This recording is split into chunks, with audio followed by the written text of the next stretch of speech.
Thank you. So welcome to the Path to Eagle training. This is a training for Scouters who guide Scouts on their Path to Eagle, as well as Scouts and parents of Scouts who are working towards Eagle. So all of those groups may find this to be a helpful resource.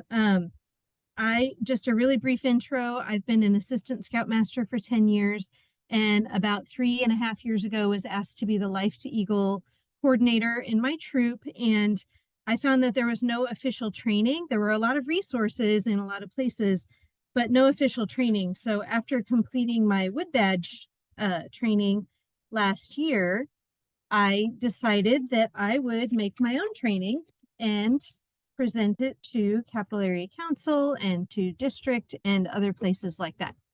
So if you would like to have access to these slides, you can use this QR code to access these slides. There are many, many links in every one of these slides and also in the speaker notes in the underneath the slides. So if you have access to them, you have access to all of those links. This QR code will also be available at the end of the slides. So if you don't have your phone out or want to get it at the end, that's also fine. And you can use the slides to look ahead to see if I'm going to answer your question. But if not, you can always ask it when we have Q&A at the end or in the chat. So we'll go ahead.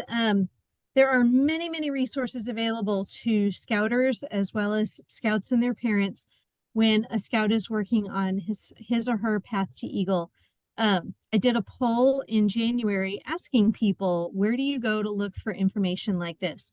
And about 33% said that they go directly to National at scouting.org, because that is always the most current information, no matter what council you're in. National will always have the most current information available. But about 40% said that they actually go to our Capital Area Council to find information on how to earn Eagle in our council. And then about 18% said that they actually go to their district. So we'll talk about all of those resources as we go through. And we'll talk about how that plays out as we work towards Eagle. There are links to some of these things in the speaker notes, so you can see various resources. And one of them is the checklist. A lot of the things that people said in that poll is that they would really like to have a checklist. So when I get to the Capital Area Council site, you'll see that they do have a checklist. And then the other thing that people asked for is a flow chart that helps to navigate, because it's not necessarily a linear path to get to Eagle. Sometimes there's multiple steps. Sometimes you do things in different order. And so Blackland Prairie District actually has a flow chart, and there is a link to that in the speaker notes for this slide, and also on the Blackland Prairie website as well. So that's able to be viewed. So on the national level, this is where a lot of people go to get their information, and this is always going to be the most current, regardless of what council you're in, what district you're in, what area of the country you're in. The information at the national website, scouting.org, is always going to be the most current. It has an advancement page for all advancement for all levels in Scouting. It shows the Eagle rank requirements so that you know what the actual requirements are in addition to the project, but also the merit badges and the activity in your troop, the leadership, all of that is in there as well. It also has the links to the most current workbook and applications so that you can find the information there and make sure you have the most current one. When you do go to turn things in, you have to make sure you have the most current one. Our council usually has the most current one as well, but it's important to know that what's at National is always the most current. There's also information there about merit badges, Eagle Palms, which we'll talk about a little bit later, and scholarships. And our council does have some information about the National Eagle Scout Association scholarships, but the national website has a lot more scholarship information. So if you do have a Scout who has earned Eagle rank, that would be a good place to go to find scholarship information for multiple colleges and for other scholarships other than the NESA scholarship application. So Our Capital Area Council has been fantastic and very responsive to updating things lately. So if you haven't been to our Capital Area Council Eagle Scout resource page, it was updated in December or January, very recently, and actually has a checklist that was compiled based on several districts' checklists that they had on their websites. We took a look at that, we put it all together and compiled it, and now it's on the Capital Area Council website. And in addition to that, they always have the links to the most current workbook and application, which is important. A lot of times a scout will download the workbook and then may drag his or her feet for several months while working on the workbook and the project. And when they go to turn in the workbook, they'll find that they have an outdated one. So it's important when they are ready to start turning things in and start collecting those signatures that they really need to make sure that they have the most current workbook available by going to the Capital Area Council or to the national website and downloading the most current workbook or verifying that they're working with the most current workbook. There are some other really helpful things in our Capital Area Council, including a list of procedures. One of the things that I found most helpful in that procedures list, which is a link to a PDF, is that it details what's included in the life statement, which is turned in along with their application. And it also tells them who should be included in that list of letters of recommendation that they're asking people to send those to the district advancement chair. So all of that is in there. There's also a page with frequently asked questions about our 17-year-old scouts who are getting close to their 18th birthday, who are starting to maybe panic a little. But this is really common. A lot of our Eagle Scouts are 17-year-olds. And so Carrie Smeaton compiled a list of frequently asked questions that she gets all the time as the Eagle processor in our council and posted them on that website so that you can easily go and see what the answers to those questions are before having to reach out to her or your district advancement chair and so forth. There's also a request for an extension of time if you have extenuating circumstances and you do need to apply for a little more time past the 18th birthday. Life happens, and sometimes you just need a little more time because of things that were unexpected or things that are out of the scout's control. So that request or that application for the request of an extension of time is available in there.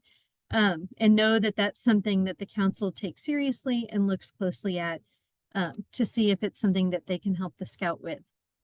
Other resources on our Capital Area Council include public recognition. So once your scout does earn Eagle rank, they can be recognized in local newspapers. They can get letters from politicians like the current and past presidents and so forth. And all of that information is also on our Capital Area Council website, as well as information about the Eagle Scout reception options, the National Eagle Scout Association scholarship, and then also the contact information for Carrie Smeaton at our council level, so that if you have questions, you can, and they're not answered on the fact sheet, then you can reach out to her as well. Let's see. So our districts, as we go and become more local from national to council to district, some of the district resources aren't necessarily always the most current. So this is why if you're looking for the workbook or the application, I would look at the national or council level. The district resources can vary wildly because some of our districts are very small or rural, and some of them are very spread out. So they don't all have a website, and all of their websites are volunteer run anyway. So they don't necessarily have the funds to have the same website across the board. But the ones that are on this list that have a link do have their own website, and the other ones that don't have a website, a lot of those districts do have a closed Facebook page. So if you do live in one of those districts that does not have a website, you can still go to their Facebook page and be a part of that conversation and connect with other scouters in your district that way. There is a link to the district map that is on this slide. that will also take you to the contact information for your district executive, district chair, district commissioner, and district advancement chair. All of that information will help you to have a way to contact those people if you have questions or need guidance that you're not finding in other places. The one thing that I did find in my research is that the districts can vary on their procedures specifically for how Board of Review is scheduled. Some districts are very busy and they have multiple Eagle Scouts coming through their district every week, and other districts do not have that. They might have just a handful of Eagle Scouts per year. And so their procedures for scheduling boards of review and for reviewing workbooks and things like that does vary by district. So that's where you really want to connect with your district advancement chair and find out from that person what the resources are and what the procedures are in the district. Let's see. Some of the districts are actually large enough that the district advancement chair has a team of people and will assign a different person to work with your scout on their project. So I'm in Armadillo District, for example, and our district advancement chair has several people that work with him. So when we have an Eagle Scout who contacts him and says, I'm ready to turn in my workbook, what's my next step? He'll assign a person who he's trained and he's worked with, and that person will work with that scout from beginning to end on getting their project done and approving their project on behalf of the district advancement chair. Other districts are much smaller and they only have one person who does that. So again, that varies by district. If you're not sure, you can always contact your district advancement chair. And if you're not getting an answer from your district advancement chair, then contact the other people in your district. Their contact information is available on that district map. So then we go even more hyper-local, all the way down to your troop or your crew or your ship. And I include venturing crews and Sea Scout ships here because scouts who are in crews and ships can also earn Eagle rank through their crew and their ship as long as they've already earned first class in a Scouts BSA unit. It's a little more complicated in that they have to do a lot of merit badge work, and most crews and ships don't have merit badge counselors because that's not part of their rank advancement, but that doesn't mean that they can't earn Eagle. So we would encourage those scouts who are in a crew or a ship but not a troop to pursue Eagle and know that they do have resources available to them. The unit leader, whether that's the Scoutmaster, the venturing crew advisor, or the Sea Scout skipper, say that 10 times fast, all of them should know who their district advancement chair is, and all of them can also request either district-wide or council-wide merit badge counselor list, or they can access that in Scout Book, so that if that troop or that crew or that ship does not have a merit badge counselor for some of the Eagle required merit badges or some of the merit badges your scout might be working on to round out that list of 21 merit badges they have to have in order to earn Eagle, they can help find somebody in your district or in the council who can help get those merit badges completed with your scout, even if your unit doesn't have the merit badge counselors for that scout needs to connect with. And at the unit level, the unit leader, whether it's your scoutmaster or otherwise, can also delegate other scouters or other adults to work with scouts on their path to Eagle. So that's kind of how I ended up doing this in my own troop. We had somebody before too, and it's a committee position where you have one person who just helps, in addition to your advancement chair, can help guide your scouts on their path to Eagle, because it's a very specific set of steps that needs to be taken. If you have a really large troop, it's recommended that you actually have a subcommittee with several people to do this instead of just one, so that you have people assigned to work specifically with scouts or with patrols and help them on their path to Eagle. So the basic steps, this is what everybody always wants to know. What are the steps that I have to do to make Eagle? The tricky part is they're not necessarily in 1, 2, 3, 4, 5 order. You can do things out of order. So you would look at the requirements just like you would for tenderfoot and second class and first class.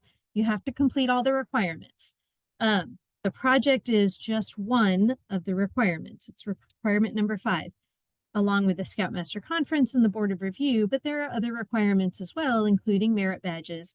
And you don't have to finish the merit badges before you do the project or vice versa. You can do those in any order, as long as the last things that you do after the project and everything else is done is your Scoutmaster Conference, and then you submit that and then have your Board of Review. So one of the things that trips up a lot of scouts is the workbook. It seems overwhelming at first because it is very long, but it is designed to help them think through all those little details that most teenagers aren't going to think through when managing a project. So there's 4 sections to the workbook.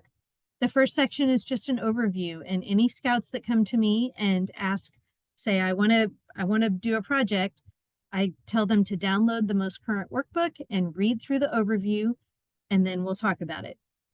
The overview has a lot of information in there, and it helps them to understand the basic concepts of how they're going to do this project, what's an acceptable project, and so forth. Then they're going to fill in the proposal. One of the things that they need to include on the proposal is on page 9 of that document is a contact sheet that has all the information about themselves, their unit leader, the beneficiary, the district advancement chair, and so forth. One of the contacts that's listed on there is a project coach. That is the one that can actually be left blank. You don't have to have a project coach. However, it's recommended that you have someone either in the troop or somebody who is knowledgeable about the project who helps coach you through that project so that you have someone you can turn to who has skills and knowledge of what your project is and can help you get through that. It can also be a parent. It doesn't have to be. And I really want to stress to any parents who are listening to this, please encourage your child to fill out the workbook and to complete these steps himself or herself. I have seen many parents try to do as much of this for their child as they can, and that doesn't benefit your scout at all.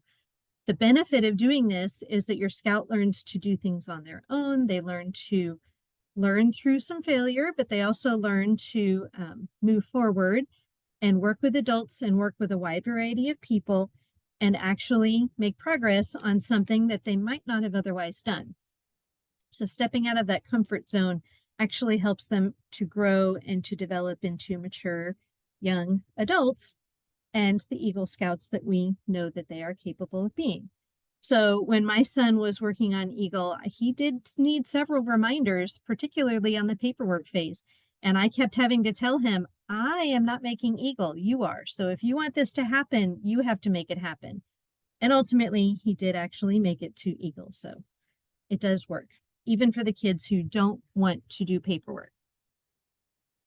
In addition to the workbook actually kind of goes back and forth in the steps as well. So they're going to read the overview, complete the proposal, work on the plan, and after they complete the proposal, that's when they're going to contact the district advancement chair and work with the district advancement chair on getting their project and their plan approved.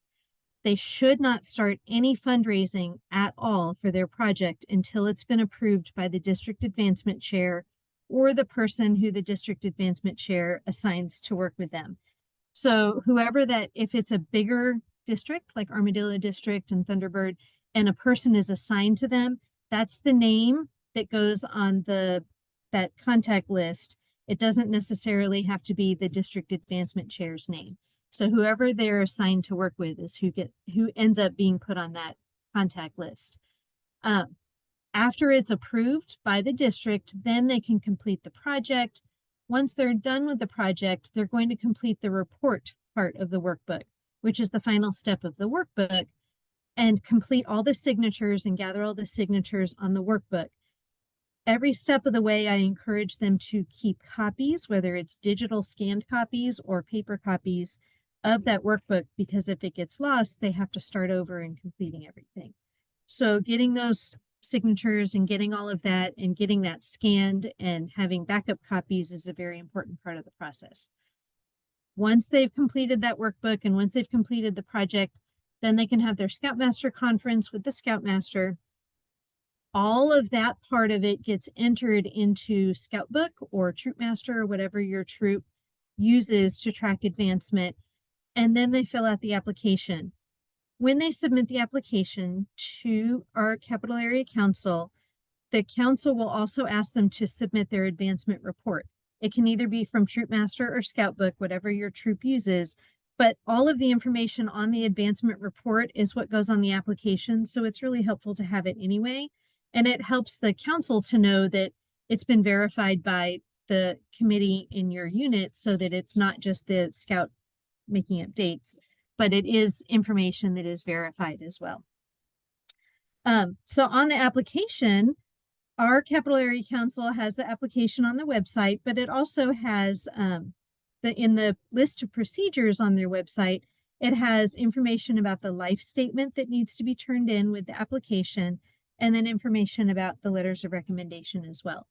So the letters of recommendation should come from a wide variety of people, including the parents of the scouts. That is one of the people on the list. And the letters of recommendation should be sent directly to the district advancement chair. They're not given to the Scoutmaster. They're not given to the scout to pass along. They should go directly to the district advancement chair. And that person usually tells the scout, here's where you tell people to send this information. So if they're sending letters of recommendation to other people, I always guide the scout and say, make sure it gets sent to the district advancement chair, not to me and not to the Scoutmaster and so forth. So once they have all of that, they turn all of that in. All of the workbook and the application and their advancement report, that all needs to be turned in to council before they turn 18. That is the deadline of all of that paperwork. There are other things that can happen after they turn 18, including the letters of recommendation. If you have a couple of people who are dragging their feet on turning those in, that's out of the Scouts' control. As long as they've asked for those can be turned in after they turn 18. But the workbook and the application, those need to be turned in before the scout turns 18. That's very important. Once they turn that in to our council, either by emailing those to Carrie Smeaton or by physically turning them in to the Fickett Center in North Austin, then she will review those and then send it over to the district advancement chair, who will contact the scout and the Scoutmaster and the committee chair, and then they'll work to schedule the board of review. I mentioned earlier that some districts handle that scheduling a little bit differently. Some of them put that in the committee's hands. Some of them take on the scheduling themselves. Work with your district on how they do it so that the board of review gets scheduled. That actually has up to, I believe, 24 months to be scheduled after their 18th birthday. So that is less of a strict time frame. If you have a scout who goes off to college, they need to be able to come back and have time to come back in order to complete that board of review. So if they need that time to come back and complete the board of review, they can. It is better to do it sooner, but they have that time to complete those steps after they turn 18. This is very important.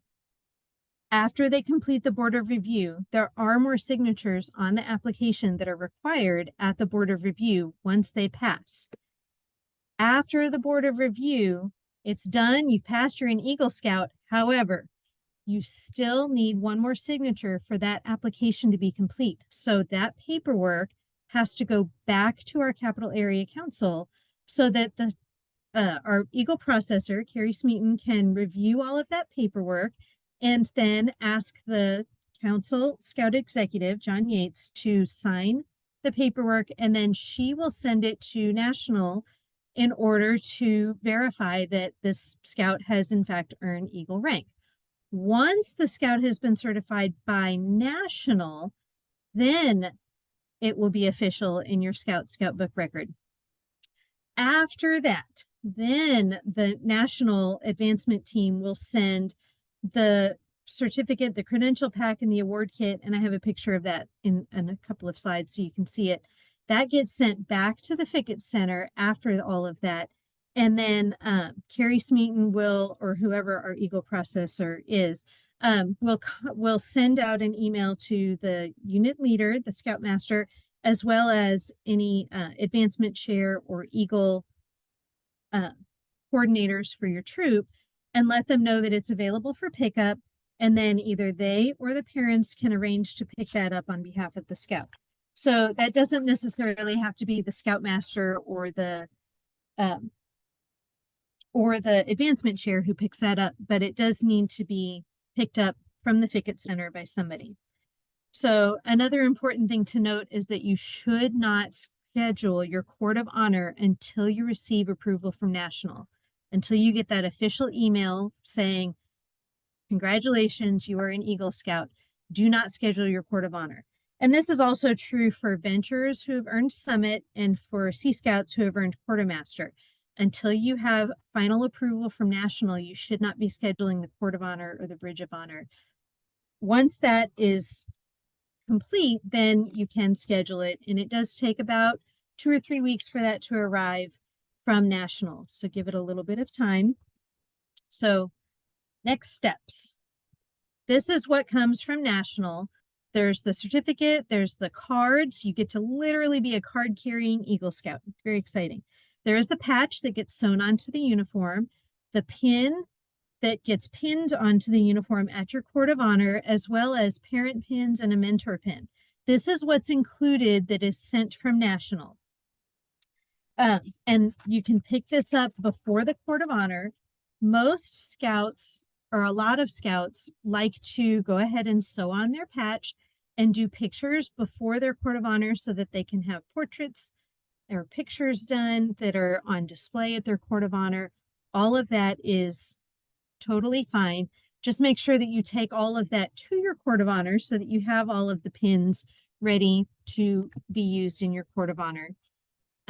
One of the things that I want to make sure I point out is that in addition to the 2 parent pins and the 1 mentor pin that are in that, our Scout Shop has additional pins that you can buy. So if you have multiple parents, if you have step parents and you want to recognize them, you can purchase an additional father pin or mother pin. You can also purchase additional mentor pins if you want to recognize more than one mentor. And if you have a grandparent who was a significant part of your Scout journey, you can also purchase grandparent pins to present to a grandparent at your court of honor as well. The other thing to point out is you should check with your troop and find out what they provide for the Eagle Court of Honor. Some troops provide the neckerchief and the slide, even the knot that you can wear once you turn 18, but not all troops provide that. So coordinate with your troop committee and find out ahead of time what is included or what you need to be purchasing at the Scout Shop before your court of honor, so that you don't show up and have 2 or 3 neckerchiefs or 0 neckerchiefs. The other thing you can do after you've earned Eagle and after it's official is you can contact news media. I mentioned earlier that there are resources on the Capital Area website where you can find out what Capital Area will take care of. They do send out some news announcements. They don't send out a ton, but they do send out some, and they mark those on their website. They also have several other resources that you can pursue on your own. If you wanted a letter from our current or past president, you can submit those requests. And then our Scout Shop also has graduation cords. So we're in graduation season right now. You can get those cords to wear at graduation, in addition to any other cords for honors that you've earned in high school.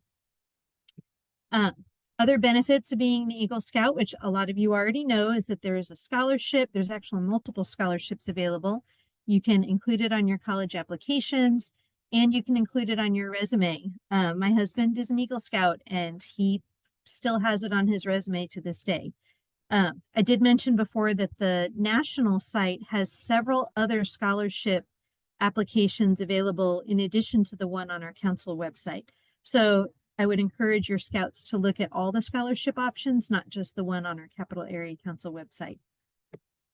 So your uniform, you can sew the patch on. You can even do that before your court of honor so that it's ready.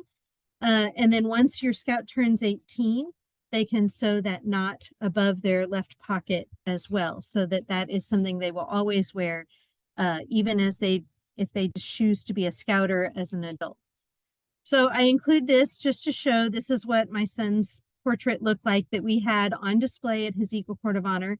And because his grandfather, my dad, was really instrumental in encouraging him in his scout journey, he chose to honor my dad with a grandparent pin and present it to him at the Eagle Court of Honor.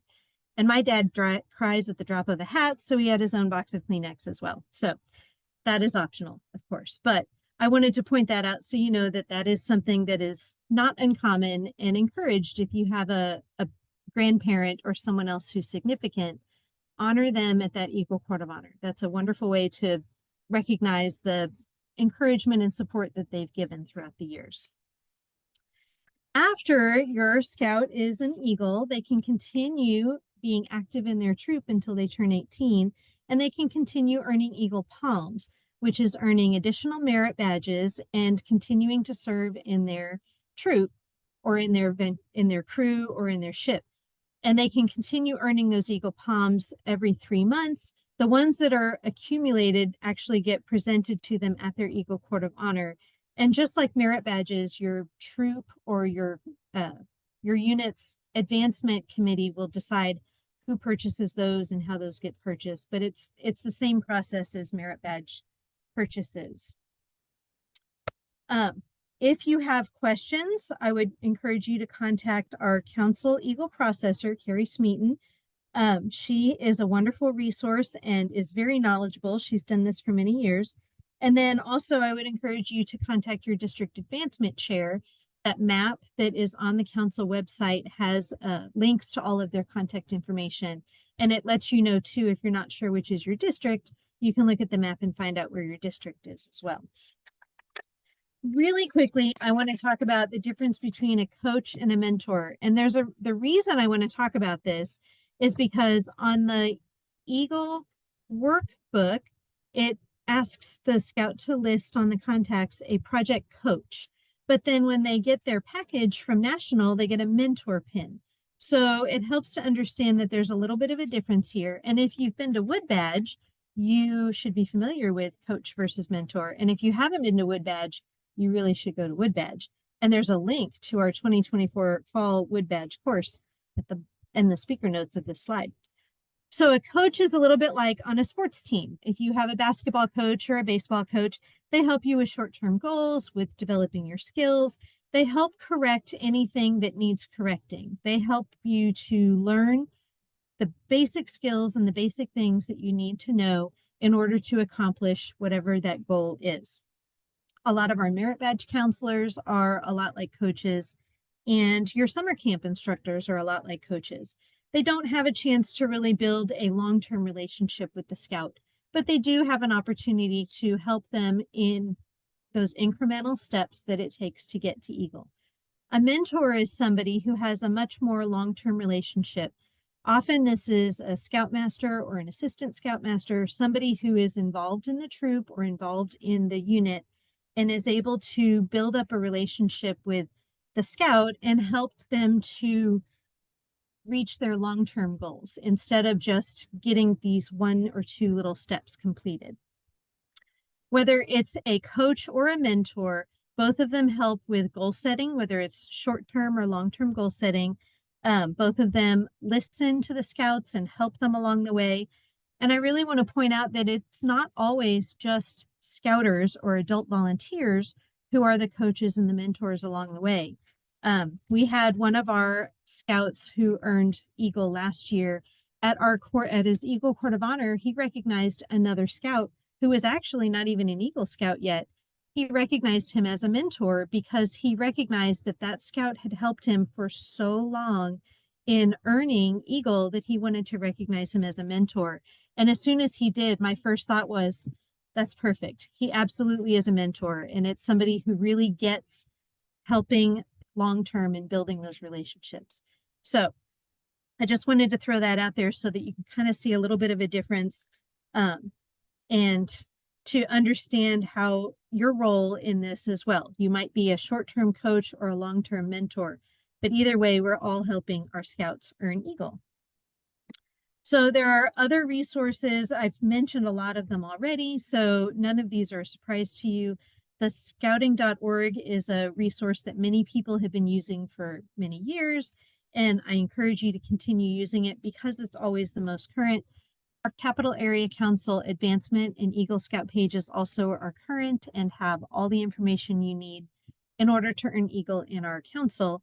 A lot of the district websites, most of them are current and most of them have a lot of good information.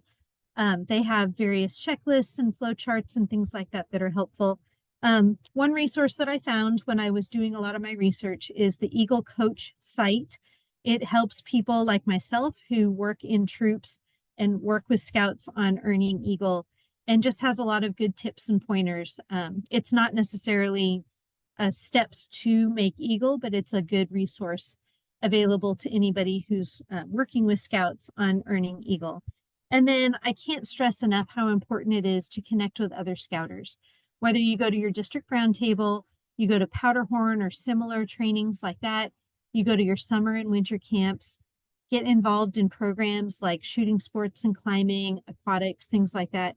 When you go to those trainings, you connect with other scouters and you develop relationships with those other scouters that help you to understand the big picture and know what your greater resources are. So it's not just such a microcosm of just your troop, but then we start to build the scouting program and we all benefit from that.